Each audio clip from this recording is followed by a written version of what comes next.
Supreme court से हेमंत सोरेन को कैसा बड़ा झटका। जमीन घोटाला मामले में जमानत पर फैसला। क्या कोर्ट में नहीं चल पाई सोरेन की दलील? आखिर कोर्ट में कैसे हावी हो गई ईडी की टीम? झारखंड के पूर्व मुख्यमंत्री हेमंत सोरेन की जमानत याचिका को लेकर सुप्रीम कोर्ट में आज सुनवाई हुई। इस दौरान ईडी और हेमंत सोरेन की ओर से पेश हुए वरिष्ठ वकील कपिल सिब्बल में जमकर बहस भी हुई।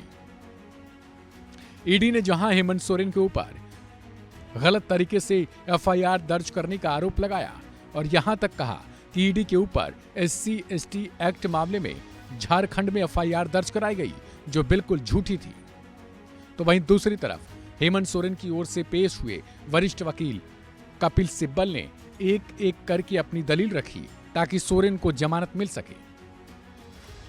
लेकिन आपको बता दें कि सुप्रीम कोर्ट से हेमंत सोरेन को झटका लग गया है। उनकी अंतरिम जमानत याचिका पर कोर्ट में अब कल यानी 22 मई को फिर से सुनवाई होगी। हेमंत सोरेन की ओर से अदालत में पेश हुए वरिष्ठ वकील कपिल सिब्बल ने अपनी दलील में कहा कि निचली अदालत और हाई कोर्ट में जो आधार रखे गए थे वो सुप्रीम कोर्ट में आखिर कैसे बदल दिए गए। वहीं अदालत ने उनकी दलीलों के बाद मामले पर एक अहम टिप्पणी भी की है जो इस केस को लेकर अहम बात है। दरअसल अदालत की ओर से कहा गया कि जांच एजेंसी ईडी के पास मेरिट पर अच्छा केस है। आपको बता दें कि ASG राजू ने कहा कि 15 अप्रैल 2024 को हेमंत सोरेन ने अपनी जमानत याचिका दायर की थी। 13 मई 2024 को इन्हीं आरोपों के आधार पर जमानत याचिका को खारिज कर दिया गया था। PMLA के तहत सिर्फ कब्जा ही पर्याप्त है, स्वामित्व की आवश्यकता नहीं होती है। उन्होंने बताया कि नोटिस जारी होने के बाद सोरेन ने मूल भूमि मालिकों में से एक व्यक्ति से संपर्क किया और स्थिति को पलटने की पुरजोर कोशिश भी की। ASG राजू ने कोर्ट को यह बताया कि कई तरीके की छेड़छाड़ भी की गई है। इन सभी बातों पर ट्रायल कोर्ट ने आज बल्कि विचार भी किया है। बता दें कि ईडी की ओर से बताया गया कि रिकॉर्ड के मुताबिक 2009-10 से ही यह जमीन अवैध कब्जे में है। इस 8.86 एकड़ जमीन के प्लॉट का न तो सोरेन के पास मालिकाना हक है, न किसी रिकॉर्ड में उसका नाम दर्ज है। ईडी की ओर से कहा गया लेकिन वह उनके कब्जे में है, जो एक अपराध है।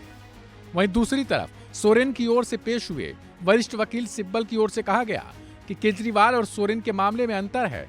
वहीं ASG SV राजू और SG तुषार मेहता ने इस दलील पर ऐतराज भी जताया। इस पर सिब्बल ने कहा कि अपराध की आय की व्याख्या सख्ती से की जानी चाहिए। इस पूरे मामले को लेकर जस्टिस दीपांकर दत्ता ने कहा कि हमें इस बात से संतुष्ट होना चाहिए कि इस मामले में संज्ञान लेने के आदेश के बाद गिरफ्तारी का आधार बना रहेगा।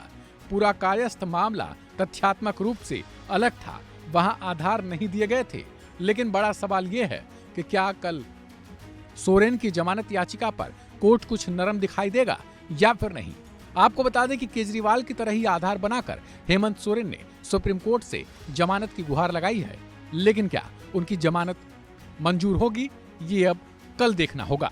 इस खबर में फिलहाल इतना ही। बाकी की हम और ताजा अपडेट के लिए सब्सक्राइब करें वन इंडिया हिंदी।